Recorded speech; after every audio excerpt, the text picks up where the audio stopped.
Hello students, welcome in dynamic studies. आज हम discuss करेंगे हब और रिपीटर्स के बारे में, डीपली एनालिसिस करेंगे।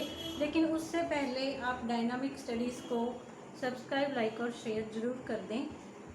आप इस टॉपिक के रिलेटेड और जो पहले वाली वीडियो है उस टॉपिक के रिलेटेड सॉफ्ट कॉपीज़ भी ले सकते हैं। computermock.blogspot.com पे क्लिक करके इसी वीडियो के डिस्क्रिप्शन बॉक्स में आपको यह लिंक मिल जाएगा। नहीं तो आप किसी भी ब्राउज़र में जाके इसको पुट कर सकते हो।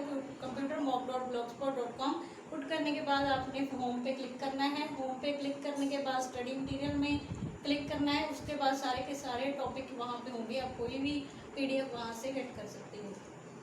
चलिए नेक्स्ट हम डिस्कस करते हैं हब और रिपीटर के बारे में। तो हब और रिपीटर क्या होते हैं, देखिए पहले हम इसकी डेफिनेशन देख लेते हैं और एक मेजर डिफरेंस के बारे में डिस्कस करेंगे। उसके बाद हम वन बाय वन हब और रिपीटर के बारे में डीपली एनालिसिस करेंगे। तो चलिए देखते हैं सबसे पहले हब क्या होता है। देखिए हब क्या होगा, यहाँ पे एक सेंट्रल PC होगा जिसके पास सारे का सारा फाइल्स, डाटाबेस सभी होगा। इसे हम क्या कहते हैं, सेंट्रल कंप्यूटर कहते हैं, सेंट्रल कंप्यूटर। ठीक है, इसके पास क्या होगा, सारे का सारा कंट्रोल होगा और बहुत सारे PC इसके साथ कनेक्ट होंगे। जैसे कि कितने भी हो सकते हैं, 5, 7, 8, 10 जितने भी आप कर सकते हो।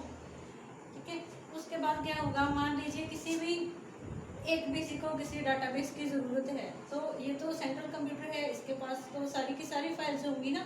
तो ये क्या करेगा, कोई भी फाइल जिसकी रिक्वेस्ट कोई PC करेगा, वह रिक्वेस्ट के अकॉर्डिंग अपनी फाइल को, उस फाइल को फाइंड आउट करेगा और उसे वापस भेज देगा। इस तरह से हब क्या करेगा, सेंट्रली सारे के सारे कंप्यूटर्स को एक तरह से सारे कंप्यूटर इस पर डिपेंड होंगे और इनको सर्व करेगा। जो फाइल जिसको भी चाहिए सभी को सर्व करेगा। मोर देन 1 PCs यहाँ पे काम कर सकते हैं और आपस में डाटा शेयर भी कर सकते हैं। So hub is a major use for sharing data, okay, और रिसीव डाटा और send data from one PC to another PC, okay, through hub. Next is the repeater. अब रिपीटर क्या होता है, देखिए रिपीटर क्या होता है, जो किसी सिग्नल को रिपीट करता है। ठीक है, it repeats the signal, okay. और सिग्नल को रिपीट क्यों करेगा, कोई ना कोई वजह तो रही होगी कि इसको सिग्नल को रिपीट करने की ज़रूरत क्यों पड़ी। तो हम इसके बारे में भी डिस्कस करेंगे, लेकिन पहले हम इसका मेजर डिफरेंस देख लेते हैं कि हब और रिपीटर का मेजर डिफरेंस क्या है, जिसका क्वेश्चन बहुत बार एग्जाम में पूछा जाता है और कॉम्पिटिटिव एग्जाम में इनके ऊपर क्वेश्चन बहुत बार आ जाता है। तो देखिए रिपीटर क्या होगा, इसमें 2 ही डिवाइसेस होंगी, D1 एक का मैं नाम ले लेती हूँ और एक D2।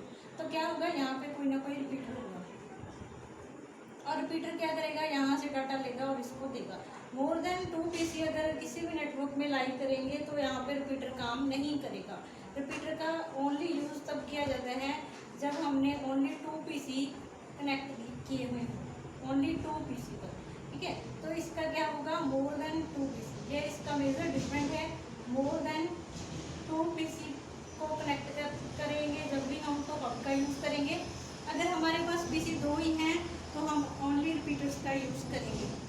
तो देखिए दोनों के दोनों हब और रिपीटर दोनों के दोनों कहाँ पे यूज़ किए जाते हैं, OSI मॉडल में फिजिकल लेयर पर ये काम करेंगे, फिजिकल लेयर पर इसका यूज़ किया जाता है। तो ये दोनों का दोनों जो हब और रिपीटर्स हैं, इनका यूज़ कहाँ पे किया जाता है, OSI मॉडल की फिजिकल लेयर पर, जो कि फर्स्ट लेयर है, OSI मॉडल की फर्स्ट लेयर है, फर्स्ट लेयर, वहाँ पे ये दोनों काम करेंगे। ठीक है, तो अब हम इन यो 1 बाय 1 डिस्कस करेंगे। सबसे पहले हम रिपीटर्स के बारे में डिस्कस करेंगे। So first we will discuss about the proper definition of repeaters. Repeaters, they are generate the signal and send it again to the destination. Regenerate करेंगे किसी भी सिग्नल को, क्यों करेंगे और इससे क्या पता चलेगा कि इसको रीजनरेट करना है या नहीं, कैसे पता चलेगा, क्योंकि इसके पास क्या है, सेंसर है। एक सेंसर के थ्रू इसे पता चलेगा कि कोई नेटवर्क है जिसमें हमारा सिग्नल मूव कर रहा है, देखिए ऐसे मूव कर रहा है और एक पॉइंट ऐसा आता है जहाँ पे हमारा सिग्नल क्या हो रहा है, थोड़ा कम हो रहा है। इसे जब कोई भी सिग्नल अपनी स्ट्रेंथ को लॉस कर देता है तो उसे हम क्या बोलते हैं, अटेन्यूएशन। अटेन्यूएटेड सिग्नल हम इसे बोलते हैं, अटेन्यूएटेड सिग्नल, जब कोई भी सिग्नल अपनी स्ट्रेंथ को लॉस्ट करेगा। Okay, that is called attenuated. तो यहाँ पे क्या होगा, रिपीटर होगा और रिपीटर को पता चल जाएगा कि कोई ना कोई अटेन्यूएटेड सिग्नल यहाँ पे आ रहा है, तो ये क्या करेगा, उसे रीजनरेट करेगा। ठीक है,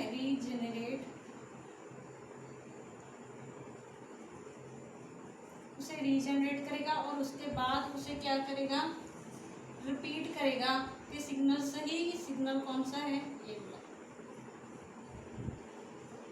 ठीक है, इसमें स्ट्रेंथ काफ़ी बढ़ जाएगी। अगर ये सिग्नल रीजनरेट होगा तो क्या होगा, इसकी स्ट्रेंथ बढ़ जाएगी और ये अच्छी तरह से मूव कर सकेगा और डेस्टिनेशन पर पहुंच जाएगा। तो रिपीटर का मेन काम क्या होता है, किसी सिग्नल को स्ट्रेंथ प्रोवाइड करना। अगर स्ट्रेंथ प्रोवाइड होगी तो यह सिग्नल कभी भी रास्ते में रुकेगा नहीं, ये डेस्टिनेशन पे पहुंचेगा। और जो डिजिटल रिपीटर्स होते हैं, डिजिटल रिपीटर क्या करते हैं, रिकंस्ट्रक्ट भी कर देते हैं।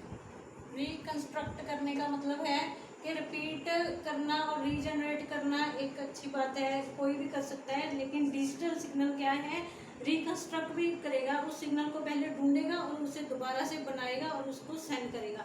इसमें उसको रिपेयर किया जाता है और इसमें क्या होता है, उसको शुरू से दोबारा से बनाया जाता है। तो ये बहुत ही एक मुश्किल सा काम है जो रिपीटर खुद करता है। तो ये डिजिटल सिग्नल है जो यह हमें बहुत ही बड़ी फैसिलिटी दे रहा है। तो चलिए नेक्स्ट हम डिस्कस कर लेते हैं टाइप्स ऑफ रिपीटर्स। देखिए, टाइप्स ऑफ रिपीटर्स के बारे में बहुत बार क्वेश्चन आता है, लेकिन ये क्वेश्चन एक ट्रिकी सा क्वेश्चन है। इसके बारे में हमें आंसर बहुत ही सोच समझ कर देना पड़ता है, क्योंकि रिपीटर्स को अकॉर्डिंग टू सिग्नल्स भी प्रोवाइड किया गया है 2 कैटेगरीज में। They are also categorised in 2 types according to the network and also 2 types according to the domain of lengths. So we can discuss about each and every point one by one. So now let us start, and first point is according to the signals, or according to the signal it can be of 2 types. It can be of analog type and it can be of digital types. Analog type, it can amplify only analog signals. Or what is the analog signals? They are in the form of A, like this. Okay, or digital are the form of this 0 or 1. Okay, the frequency of these are 0 1 0 1 0 1. Okay, so pointing values like 1.2 1.3 it cannot be discussed in digital signals. Okay, so now in these signals, in analog signals, we will also learn about the pointing values or approximation values in analog signals. So now digital, they reconstruct the signals. They reconstruct the signals. Okay, so now we will discuss about the next point, according to the network. According to the network, repeaters are categorized in 2 types, wires और wireless. ठीक है, wires क्या होता है, wired network जिसमें wires use की जाती हैं। Okay, LANs are used in wired network. Okay, and wireless, in this we don't use any wire. Okay, wireless means waves are used or cellular network are used in wireless technology. Okay, we will also discuss about the wireless technology, and we discussed about the wireless technology in previous video. You can get the notes of wireless from here. Okay, so now we will discuss about the according to domain LANs. According to domain, local and remote. Local when 2 LANs have a short distance. Okay, local are used when 2 LANs have short distance. Okay, and remote are used when 2 LANs are far from each other. When 2 LANs are far from each other. तो चलिए next हम discuss करते हैं about the advantage and disadvantage of repeaters.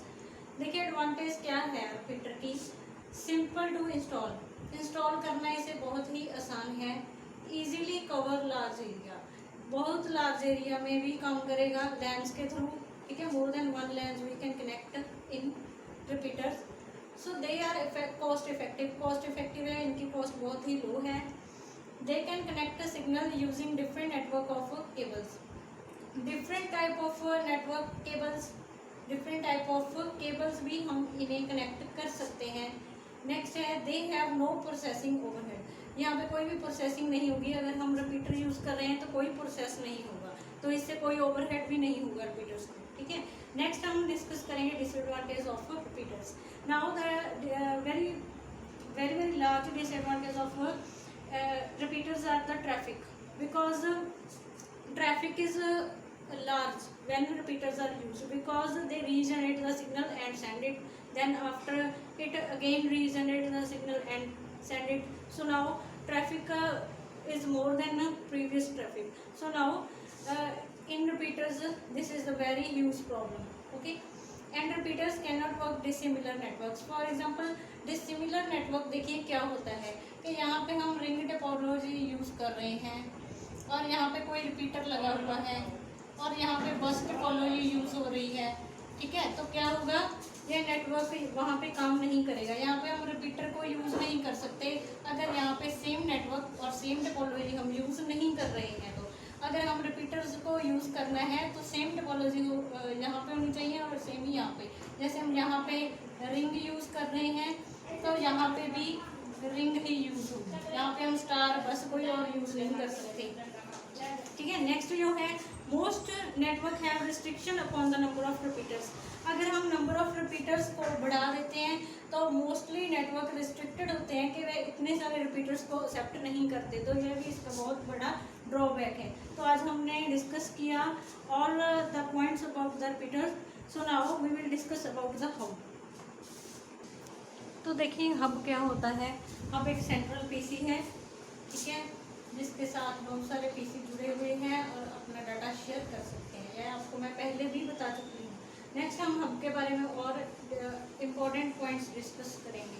Hub क्या होगा, hub के पास कोई facility नहीं होती ज़्यादा, ठीक है, जैसे कि राउटिंग टेबल नहीं होता इसके पास, no routing table, okay. Next point हम देख सकते हैं हब्स के रिलेटेड क्या है कि यह डाटा जो सेंड करेगा उसे ब्रॉडकास्ट करेगा, okay, it broadcast data. So no filtering, filter नहीं करेगा लेकिन फॉरवर्ड करेगा, ओके, फॉरवर्ड करेगा डाटा को बट फिल्टर नहीं करेगा। नेक्स्ट पॉइंट जो हम करेंगे, इसको पहले पता लग जाता है कि जहाँ पे कोई प्रॉब्लम है, ठीक है, तो अगर इफ एनी प्रॉब्लम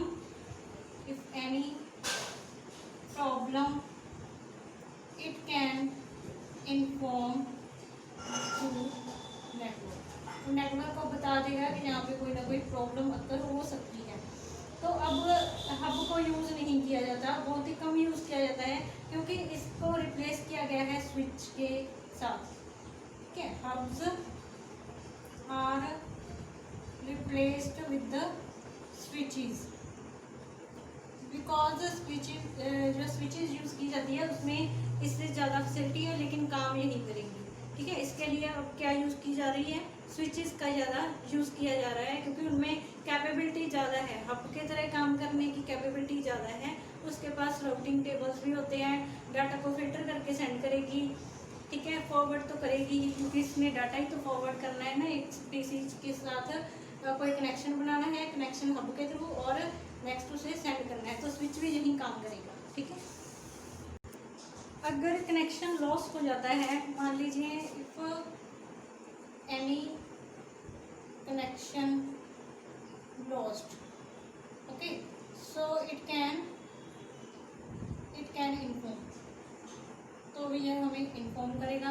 और इसमें कोलिजन अक्कर हो सकता है, कोलिजन अक्कर कैसे होगा, देखिए कोलिजन क्या होता है कि स्टोर एंड फॉरवर्ड करना, लेकिन कोलिजन इसमें इसीलिए अक्कर होता है क्योंकि ये कोलिजन को डिटेक्ट नहीं करता, स्टोर एंड फॉरवर्ड नहीं करेगा, अकेला फॉरवर्ड ही करेगा। ठीक है, कोलिजन अक्कर क्यों होगा? क्योंकि ओनली फॉरवर्डिंग होगी, लेकिन इसमें स्टोरिंग नहीं होती, इसीलिए कोलिजन अक्कर होगा। कोलिजन क्या होता है कि मान लीजिए एक डाटा लाइन है जिस पे डाटा लगातार जा रहा है, पहले फर्स्ट डाटा लाइन पे एक डाटा जा रहा है, दूसरा भी जा रहा है, तीसरा भी जा रहा है, तो जहाँ पे यह डाटा आपस में ही टकरा जाता है। ठीक है, तो किसी ना किसी वजह से यहाँ से डाटा हमारा ख़राब हो जाता है, कुछ फाइल्स लॉस्ट हो जाती है, जिसे हम कोलिजन बोलते हैं। तो कोलिजन हब करता है, लेकिन अगर हम स्विचेस को यूज़ करते हैं तो यहाँ पे कोलिजन के चांसेस कम होते हैं। And next we will discuss about the important points related to hub and repeater. This is the no difference between a hub and repeater. It is only the important points. Okay. So now because the working of hub and repeater are different, so how we can compare it? It cannot be compared. Okay. So it is only the important points that are related to the hub and the repeater. So now let us start. Work only physical layer. ठीक है, hub है जो physical layer पे work करता है और repeater भी physical layer पे काम करता है, लेकिन हब कम अब यूज़ किए जाते हैं और रिपीटर है जो काफ़ी यूज़ किए जाते हैं। हब की जगह अब क्या यूज़ किया जाता है? स्विचेस यूज़ की जाती है। Okay, so now no filtering and broadcast data. यहाँ पे कोई फिल्टरिंग नहीं होती और सारे का सारा डाटा ब्रॉडकास्ट कर दिया जाता है। और रिपीटर क्या करते हैं? फिल्टरिंग नहीं करते, लेकिन अगर कोई वीक सिग्नल आ जाता है तो उसे फिल्टर ज़रूर करते हैं। नेक्स्ट पॉइंट है कि it informs if any problem occur, और it collision is also occur in this type of hubs. ठीक है, कोलिजन का मतलब क्या होता है कि डाटा आपस में ही एक तरह टूट जाता है। ठीक है, यहाँ पे सही सिग्नल से डाटा एक तरह से सोर्स पे डेस्टिनेशन पर नहीं हो जाती है, कोलिजन अक्कर हो जाती है। तो अगर कोलिजन अक्कर होगी, जब कोई भी प्रॉब्लम इसमें आएगी तो यह इन्फॉर्म करेगा अपने नेटवर्क को कि यहाँ पे कोई प्रॉब्लम है। लेकिन रिपीटर क्या करते हैं? कोई इन्फॉर्म नहीं करते और इससे ज़्यादा ट्रैफिक भी बढ़ जाती है। अगर रिपीटर्स हम यूज़ करते हैं तो नेटवर्क में ट्रैफिक बहुत ज़्यादा आ जाती है, क्योंकि बार बार डाटा रिपीट होता रहता है। नेक्स्ट है डेटा शेयरिंग।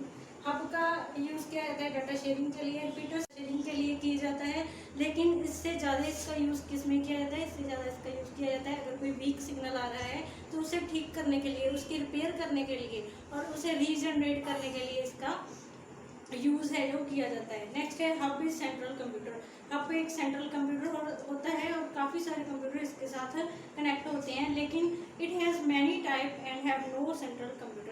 रिपीटर की बहुत सारी टाइप होती है जिसे हम ऑलरेडी डिस्कस कर चुके हैं, और यहाँ पे कोई सेंट्रल कंप्यूटर नहीं होता। और हब तब भी यूज़ किए जाते हैं अगर मोर देन 2 पीसी हम यूज़ कर रहे हैं, but repeaters are use only when we use only 2 ports. Okay, if the number of ports are expand, we can't use repeaters. Okay, तो वहाँ पर हम क्या यूज़ करेंगे? हब यूज़ करेंगे, जहाँ स्विचेस यूज़ करेंगे। ठीक है, तो यहाँ से जो मोस्ट इम्पोर्टेंट पॉइंट है, एक तो ये वाला है use if more than 2 pieces connector, और एक पॉइंट है कि किस लेयर पे काम करता है। इन 2 पॉइंट्स पे बहुत ज़्यादा क्वेश्चन पूछे जाते हैं। सो नाउ इस वीडियो में हमने डिस्कस किया हब और रिपीटर्स के बारे में, और इसके रिलेटेड अगर आपको कोई भी क्यूरी है तो आप हमें कमेंट बॉक्स में पूछ सकते हैं, और आप computermock.blogspot को भी फॉलो कर सकते हैं, वहाँ से आपको स्टडी मटेरियल मिल जाएगा। And please subscribe my channel. Thank you so much.